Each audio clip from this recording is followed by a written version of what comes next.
মাত্র ৩,০০০ টাকার একটা খোরপোশের মামলা পাল্টে দিয়েছে ভারতের রাজনীতি। আগে হ্যাঁ, আপনি ঠিকই শুনেছেন, একটা সাধারণ ডিভোর্সের কেস, আর সেই কেসের রায় বদলে দিয়েছে একটা দেশের ভবিষ্যৎ। কেবল একটা পরিবার নয়, ভেঙে দিয়েছে একটা দেশের রাজনীতির মেরুদণ্ড।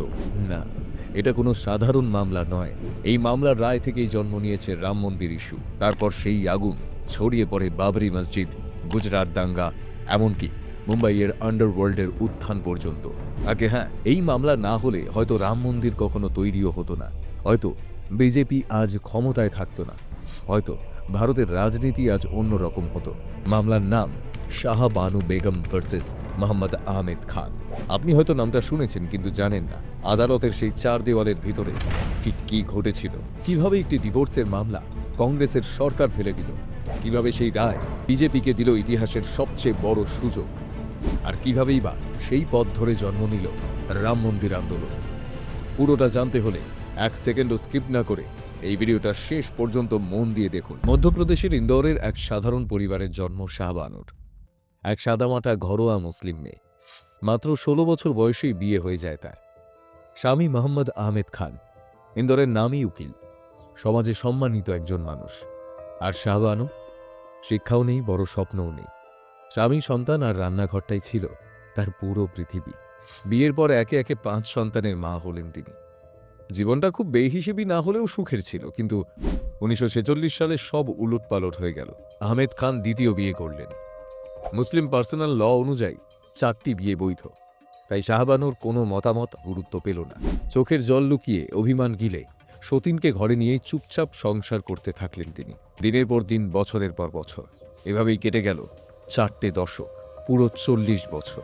এরপর এলো ১৯৭৫ সাল। একদিন সন্ধ্যায় কোনো ঝগড়া ছাড়াই আহমেদ খান সন্তানসহ শাহবানুকে বাড়ি থেকে বের করে দিলেন। বললেন, মাসে ২০০ টাকা পাঠাবো, এই বাড়িতে তোমাদের আর জায়গা নেই। ২০০ টাকা যা দিয়ে ৫ সন্তানের খাবার, বাড়ি ভাড়া, তার নিজের চিকিৎসা, কোনো কিছুই সম্ভব নয়। তবু ৩ বছর ধরে সেই টাকা ধারাবাহিকভাবে নিলেন তিনি। তার সামনে তখন সত্যি আর কোনো বিকল্প ছিল না। এভাবেই কেটে গেল ৩ বছর। তারপর ১৯৭৮ সালে হঠাৎ করে সেই ২০০ টাকাও বন্ধ হয়ে গেল। ততদিনে শাহবানু পা রেখেছেন ৬০-এর দোরগোড়ায়। হাতে কাজ নেই, উপার্জনের পথ নেই, স্বামী পরিত্যাগ করেছে, আর বাঁচার নামে তার কাছে একটাই বিকল্প, ভিক্ষে করা। ৫ সন্তানের মুখের দিকে তাকিয়ে শাহবানু অবশেষে নিজের জীবনের সবচেয়ে কঠিন সিদ্ধান্তটা নিলেন। আইনের দ্বারস্থ হলেন তিনি। আর এখান থেকেই শুরু হলো সেই মামলা। শাহবানু সেকশন 125 সিআরপিসি এর আওতায় মোহাম্মদ আহমেদ খানের বিরুদ্ধে ভরণ পোষণের মামলা করলেন। ভারতে আইন ২ ভাগে বিভক্ত, সিভিল ল আর ক্রিমিনাল ল। সিভিল আইন ধর্মভেদে পাল্টায়। হিন্দু, মুসলিম, খ্রিস্টান, পার্সি, বিয়ে, তালাক, সম্পত্তি, ভরণ পোষণ সব ক্ষেত্রেই আলাদা আলাদা নিয়ম। মুসলিম সিভিল লয়ের মধ্যে শরিয়তের আইনও রয়েছে, আর শরিয়তের সেই নিয়মে তালাকের পর মুসলিম পুরুষ আজীবন স্ত্রীর ভরণ পোষণ নিতে বাধ্য নন। কিন্তু আসল সমস্যাটা এখানে, শাহবানু সিভিল আইনে নয়, মামলা করেছিলেন ক্রিমিনাল আইনে। আর ক্রিমিনাল আইন কারোর ধর্ম দেখে না। এখানে হিন্দু, মুসলিম, শিখ, খ্রিস্টান সবাই এক।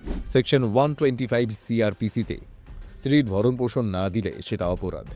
তালাক হয়েছে কি হয়নি সেটা ইম্পর্টেন্ট নয়। এই ধারায় আহমেদ খান বাধ্য শাহবানুকে খোরপোশ দিতে।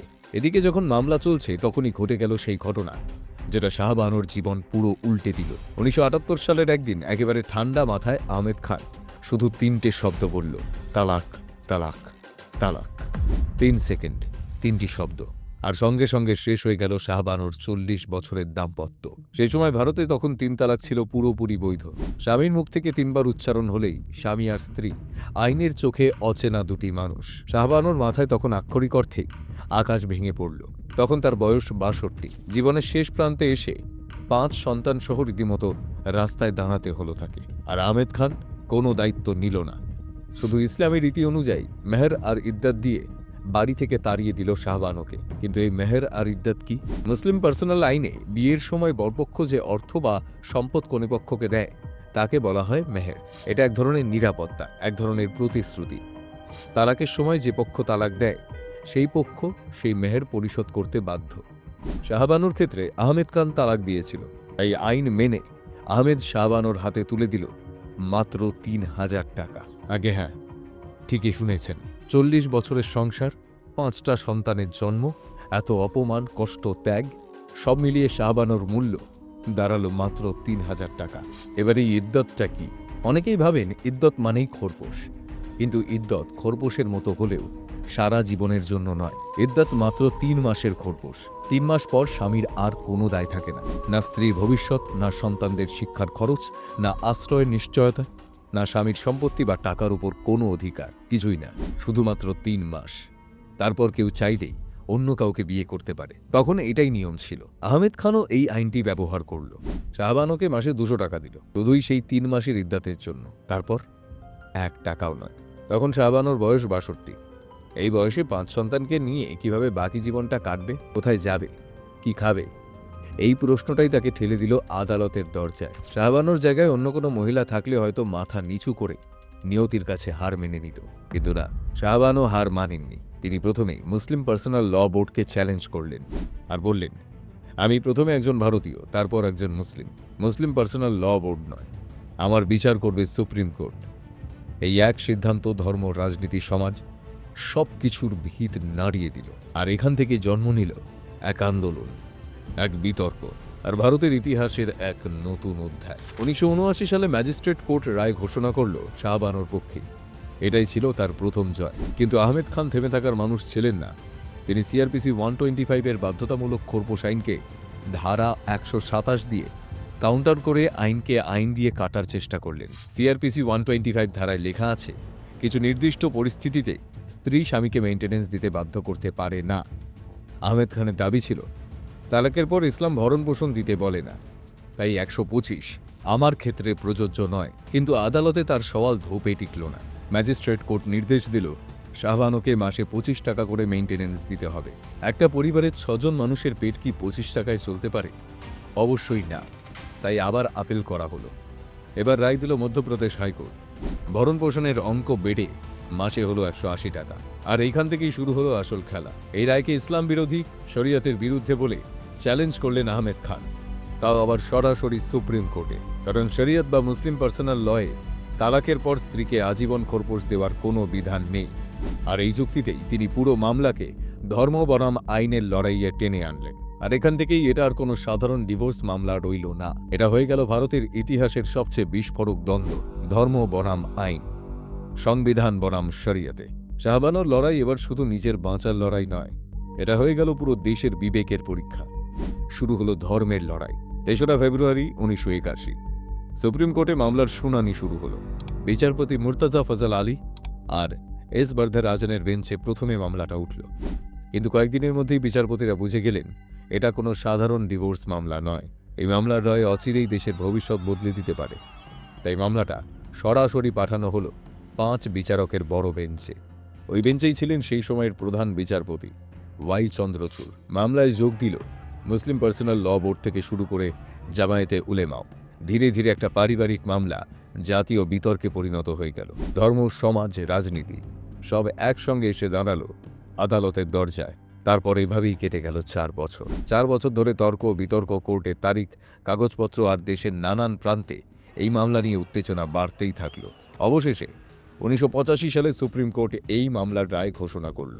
বিচারপতিরা বললেন, আহমেদ খান যেভাবে শাহবানোকে 3 তালাক দিয়েছে সেটা নৈতিকভাবেও ভুল, আর একজন বয়স্ক নির্ভরশীল স্ত্রীকে এভাবে ছেড়ে দেওয়া আইনে গ্রহণযোগ্য নয়। শাহবানোর কোনো আয়ের উৎস নেই। তাই বিচারপতিরা বললেন, ধর্মীয় নিয়ম যাই হয়ে থাকুক না কেন, আহমেদ খান যেভাবে 3 তালাক দিয়েছে সেটা অনৈতিক। শাহবানোর নিজের কোনো আয়ের উৎস নেই, তাই ভরণ পোষণ তার অধিকার। সংবিধানের 125 নম্বর ধারা মেনে আহমেদ খানকে মাসে 500 টাকা দিতে হবে। কিন্তু এখানেই শেষ নয়। রায় আরও বলা হলো, ভারতে যেহেতু প্রত্যেক নাগরিক সমান, তাই দেশে এক দেশ এক আইন, অর্থাৎ ইউনিফর্ম সিভিল কোড প্রয়োজন। হিন্দু, মুসলিম, বৌদ্ধ, খ্রিস্টান সব ধর্মের মানুষের জন্য একটাই আইন হয়। এখন শুনে আপনার মনে হতে পারে শাহবানো জিতে গেল, ন্যায়ের জয় হলো। তাহলে সমস্যাটা কোথায়? এই একটা রায় দেশ 2 ভাগে ভাগ হয়ে গেল। আর এরপর দেশের রাজনীতিতে যা যা ঘটল সেটা তখন স্বপ্নেও কল্পনা করতে পারেনি কেউ। রায় ঘোষণার পরই দেশে যেন আগুন লেগে গেল। বিভিন্ন জায়গায় দাঙ্গার মতো পরিস্থিতি তৈরি হলো। মুসলিম সংগঠনগুলো রাস্তায় নেমে তীব্র বিক্ষোভ শুরু করল। তাদের দাবি, শরিয়তের উপর আঘাত করা হয়েছে, সুপ্রিম কোর্ট ইসলামের বিরুদ্ধে রায় দিয়েছে। এভাবে প্রচার করে সাধারণ মানুষকেও আরও উত্তেজিত করা হলো। জায়গায় জায়গায় শুরু হলো সহিংস বিক্ষোভ, মিছিল, স্লোগান, সংঘর্ষ। পরিস্থিতি ধীরে ধীরে নিয়ন্ত্রণের বাইরে যেতে লাগল। চাপ বাড়তে লাগলো সরকারের ওপর। সেই সময় দেশের প্রধানমন্ত্রী ছিলেন রাজীব গান্ধী। দেশ জুড়ে দাঙ্গার হুমকি, উত্তেজনা আর রাস্তায় নেমে আসা লক্ষ লক্ষ মানুষ। মুসলিম সংগঠনগুলো দাবি তুলল এই রায় বাতিল করতে হবে, আর রাজীব গান্ধী সেই দাবি মেনে নিলেন। আর এই একটি সিদ্ধান্ত কংগ্রেসের ওপর চিরকালের জন্য একটা ছাপ ফেলে দিল। বিরোধীরা তখন আগুনে আরো ঘি ঢেলে দিল। অনেকেই বলতে শুরু করলো ভোট ব্যাংক রক্ষা করতে কংগ্রেস মুসলিম তোষণ করছে। সত্যি বলতে তখন দেশের বেশিরভাগ মুসলিম ভোট কংগ্রেসের দিকেই ছিল। 1984 সালের লোকসভা নির্বাচনে 400রও বেশি আসনে জিতে বিপুল সংখ্যাগরিষ্ঠতা নিয়ে প্রধানমন্ত্রী হয়েছিলেন রাজীব গান্ধী। তিনি চাইলে কড়া ব্যবস্থা নিতে পারতেন, চাইলে দাঙ্গা রুখে দিতে পারতেন, সুপ্রিম কোর্টের রায় কার্যকর করাতে পারতেন। তার হাতে ক্ষমতা ছিল, কর্তৃত্ব ছিল, সংখ্যাগরিষ্ঠতা ছিল, কিন্তু তিনি তা করলেন না। উল্টে তিনি এমন এক পদক্ষেপ নিলেন যেটা ভারতের আইন আর রাজনীতিকে চিরদিনের জন্য বদলে দিল। সালটা 1986। শাহবানো মামলায় রায় বেরোনোর ঠিক 1 বছর পরই রাজীব গান্ধী সংসদে একটি নতুন আইন পাশ করালেন, Muslim Women Protection of Rights on Divorce Act 1986। নাম শুনে নিশ্চয়ই মনে হচ্ছে আইনটা বোধহয় মুসলিম মহিলাদের অধিকার রক্ষা করবে, কিন্তু বাস্তবে এর ঠিক উল্টোটা হলো। এই আইনে কার্যত শরিয়াতের তালাক আর ইদ্দত নিয়মেরই নতুন নাম দেওয়া হলো।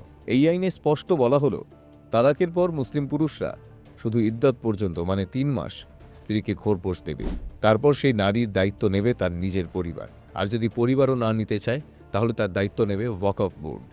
অর্থাৎ সুপ্রিম কোর্ট যা রায় দিয়েছিল এই আইনে সেটাকে পুরোপুরি বাতিল করে দেওয়া হলো। যেহেতু শাহবানো ইদ্দত আর মেহরের টাকা আগেই পেয়েছিল, এই নতুন আইনে তার আর কোনো ভরণ-পোষণ পাওয়ার অধিকারই থাকল না। মুসলিম ল বোর্ড ও অনেক মুসলিম সংগঠন আনন্দে মেতে উঠল। মুসলিমরা সবাই রাজীব গান্ধীর জয়গান গাইতে লাগল। কিন্তু দেশের একটা বড় অংশ তখন ক্ষুব্ধ। একটা ধর্মীয় চাপ কি দেশের আইনকে বদলে দিতে পারে? এভাবেও কি সংবিধান বদলে দেওয়া যায়? আর সব প্রশ্নের আঙুল উঠল রাজীব গান্ধীর দিকেই। সেই সময় কংগ্রেস সরকারের একজন বড় মন্ত্রী, বর্তমানে বিহারের রাজ্যপাল আরিফ মোহাম্মদ খান, রাজীব গান্ধীকে বহুবার বোঝানোর চেষ্টা করেছিলেন যে সুপ্রিম কোর্টের রায় বদলানো ভুল হবে। কিন্তু রাজীব গান্ধী কোনো কথা শুনলেন না, কারণ তাঁর চোখে তখন একটাই ভয়, মুসলিম ভোট হারিয়ে যাবে। আর এই সব দেখে হিন্দু সমাজের একটা বড় অংশ কংগ্রেসের ওপর আস্থা হারিয়ে ফেলল। শুরু হলো তীব্র আক্রমণ, মুসলিম তোষণ। এই ট্যাগ চেপে বসে গেল কংগ্রেসের গায়ে। বিশ্ব হিন্দু পরিষদ RSSও সরকারের বিরুদ্ধে তীব্র প্রচার শুরু করল। তারা বলল হিন্দুদের প্রতি অবিচার হচ্ছে, কংগ্রেস শুধু মুসলিম তোষণ করছে। এবার আর এক সমস্যায় পড়ল কংগ্রেস সরকার। মুসলিম ভোট যেন হারিয়ে না যায়, আবার হিন্দু ভোট যাতে দূরে না সরে যায়, এই দুই দিক সামলাতে গিয়ে কংগ্রেস এক অদ্ভুত সিদ্ধান্ত নিল। আর এই সিদ্ধান্তই ভারতের রাজনীতির মোড় ঘুরিয়ে দিল। শাহবানো মামলা থেকে নজর ঘোরাতে আর হিন্দুদের আস্থা পুনরুদ্ধার করতে রাজীব গান্ধী 2টি পদক্ষেপ নিলেন। 1, দূরদর্শনে রামানন্দ সাগরের রামায়ণ সিরিয়ালের সম্প্রচার। আর 34 বছর পর খুলে দেওয়া হলো রাম জন্মভূমি বাবরি মসজিদের তালা। কংগ্রেস ভেবেছিল এতে হিন্দু মুসলিম দুপক্ষই খুশি হবে, কিন্তু হলো ঠিক এর উল্টোটা। হিন্দু মুসলিম তোষণের এই দ্বিমুখ রাজনীতি শুধু উত্তেজনা বাড়ালো না, এর ফলে ভারতের রাজনীতির গতিপথই বদলে গেল। শুরু হলো হিন্দু মুসলিম রাজনীতির এক নতুন অধ্যায় আর বিজেপির উত্থান। 80-র দশকে বিজেপি তখনও খুব ছোট্ট একটা দল। দেশের রাজনীতিতে তাদের উপস্থিতি ছিল, কিন্তু প্রভাব ছিল খুবই কম। কিন্তু শাহবানো মামলার রায় বদলে যাওয়ার পর পরিস্থিতি একদম অন্যদিকে মোড় নিতে শুরু করল। ধীরে ধীরে গতি পেল রাম জন্মভূমি আন্দোলন। হিন্দু সমাজের একটা বড় অংশ দাবি তুলল যদি শাহবানোর রায় বাতিল করা যায় তাহলে রাম মন্দিরের দরজাও খুলে দেওয়া হোক, কারণ সেই সময় বাবরি মসজিদের ভেতরে থাকা রাম মন্দিরের দরজা 34 বছর ধরে তালা বন্ধ ছিল। কিন্তু আশ্চর্যের ব্যাপার, কংগ্রেস সরকারের প্রচেষ্টায় মাত্র 2 দিনের মাথায় আদালত রায় দিল বাবরি মসজিদের তালা খুলে দেওয়া হোক। আর রায় ঘোষণার 40 মিনিটের মধ্যেই রাম মন্দিরের তালা খুলে দেওয়া হলো। 1 ফেব্রুয়ারি 1986। দিনটা ছিল রামনবমী। বাবরি মসজিদের ভেতরে অবস্থিত রাম মন্দিরে হিন্দুরা আনুষ্ঠানিকভাবে পুজোর অনুমতি পেল। কংগ্রেস ভেবেছিল এতে হিন্দুরা খুব খুশি হবে, কিন্তু বাস্তবে হলো এর উল্টোটা। হিন্দুরা দেখল এই আন্দোলনের নেতৃত্ব দিচ্ছে বিজেপি, তাই রাম জন্মভূমি আন্দোলনের ক্রেডিট কংগ্রেসের নয়, বিজেপির ঝুলিতেই চলে গেল। আর এর ফলাফলটা বোঝা গেল ভোটে। 1984 সালের নির্বাচনে বিজেপি পেয়েছিল মাত্র 2টি আসন, কিন্তু 1989 সালে সেই সংখ্যা 1 লাফে বেড়ে গেল 85-তে। রাজনীতি বিশ্লেষকরা আজও বলেন শাহবানো মামলা বিজেপির ভিত্তি তৈরি করে দিয়েছিল। এরপর 1991 এর নির্বাচনে বিজেপি 100-রও বেশি আসন পেয়ে আরও শক্তিশালী হয়ে উঠল। তারপর বিজেপি নেতা লালকৃষ্ণ আদবানি দেশ জুড়ে রথযাত্রা শুরু করলেন। দেশ জুড়ে বিশাল সমর্থনের ঢেউ উঠল। হাজার হাজার মানুষ বিজেপির পতাকা হাতে রাস্তায় নেমে পড়ল। বিজেপি বুঝে গেল হিন্দুত্বের রাজনীতি তাদের সবচেয়ে বড় অস্ত্র, আর কংগ্রেস বুঝে গেল হিন্দু মুসলিম রাজনীতি দিয়ে বিজেপিকে আর আটকানো যাবে না। তাই কংগ্রেস নতুন পথে হাঁটল, হাতিয়ার করল মন্ডল কমিশন। রাতারাতি মন্ডল কমিশনের রিপোর্ট কার্যকর করা হলো। ওবিসিদের জন্য বড়সড় রিজার্ভেশন ঘোষণা করা হলো। দেশ জুড়ে জাতিভিত্তিক রাজনীতির নতুন দরজা খুলে গেল। অর্থাৎ সাম্প্রদায়িকতার রাজনীতি তো চলছিলই, তার উপর আবার যোগ হলো জাতিবাদের রাজনীতি, এবং সেই রাজনীতি আজও চলছে। আজও নির্বাচন এলেই কিছু দল সংরক্ষণ বাড়ানোর প্রতিশ্রুতি দিয়ে জাতিগত আবেগকে কাজে লাগানোর চেষ্টা করে। 1992 সালের 6 ডিসেম্বর বাবরি মসজিদ ভেঙে ফেলা হলো, আর তার সঙ্গে সঙ্গে দেশ জুড়ে শুরু হলো ভয়ানক দাঙ্গা। পুরো দেশে ছড়িয়ে পড়ল হিংসার আগুন। আর ঠিক পরের বছর অর্থাৎ 1993 সালে ধারাবাহিক বিস্ফোরণে কেঁপে উঠল মুম্বাই। সিরিয়াল ব্লাস্টে স্তব্ধ হয়ে গেল একটা শহর। দেশ আরও অস্থির হয়ে উঠল, আর এই অস্থিরতাই হিন্দু মুসলিম বিভেদ আরও বাড়িয়ে দিল। আর এই পুরো পরিস্থিতির মধ্যেই একদিকে যেমন কংগ্রেসের বিশ্বাসযোগ্যতা কমতে লাগলো, অন্যদিকে তেমন বিজেপি হিন্দু স্বার্থ রক্ষার দাবি নিয়ে আরও বেশি সমর্থন পেতে থাকলো। দিন দিন বিজেপির জনপ্রিয়তা বাড়তে শুরু করল। এতদিন প্রচারে শোনা যেত মুসলিমরা বিপদে আছে, কিন্তু এবার তার বিপরীত স্লোগান উঠল, হিন্দুরা বিপদে আছে। পরিস্থিতি ধীরে ধীরে এমন জায়গায় পৌঁছল যেখানে ভোটাররা ধর্ম অনুযায়ী আলাদা আলাদা দলে ভাগ হয়ে গেল। মুসলিম ভোট গেল কংগ্রেসের দিকে, আর হিন্দু ভোট চলে গেল বিজেপির দিকে। আর এভাবেই কংগ্রেসের সবচেয়ে বড় প্রতিদ্বন্দ্বী হিসেবে বিজেপির উত্থান হল। সালটা 2014। কংগ্রেসকে হারিয়ে কেন্দ্রে ক্ষমতায় এলো বিজেপি। এরপর 2017 সালে এক বড় সিদ্ধান্ত নিল বিজেপি সরকার। 3 তালাককে অবৈধ ঘোষণা করা হলো। এরপরে 2019 সালে পাশ হলো Muslim Women Protection of Rights on Marriage Act 2019। এই আইনে বলা হলো 3 তালাক সম্পূর্ণ বেআইনি, এবং কেউ এ কাজ করলে সরাসরি 3 বছরের জেল। এই আইনের ফলে মুসলিম মহিলাদের ভরণপোষণ, অধিকার, নিরাপত্তা সবই সুরক্ষিত হলো। 33 বছর পর শাহবানো এবং তার মতো হাজার হাজার ভারতীয় মহিলারা অবশেষে ন্যায় বিচার পেল। সুপ্রিম কোর্টও এই আইনের পক্ষে মত দিল। আর ঠিক এরপর থেকেই ইউনিফর্ম সিভিল কোড, এক দেশ এক আইন, এই দাবিটাও আরও জোরালো হয়ে উঠতে লাগলো। রাজনৈতিক বিশ্লেষকের মতে কংগ্রেসের সেই সময় তুষ্টিকরণের রাজনীতি ভারতে হিন্দু মুসলিম বিভাজনের আগুনকে আরও বাড়িয়ে দিয়েছিল।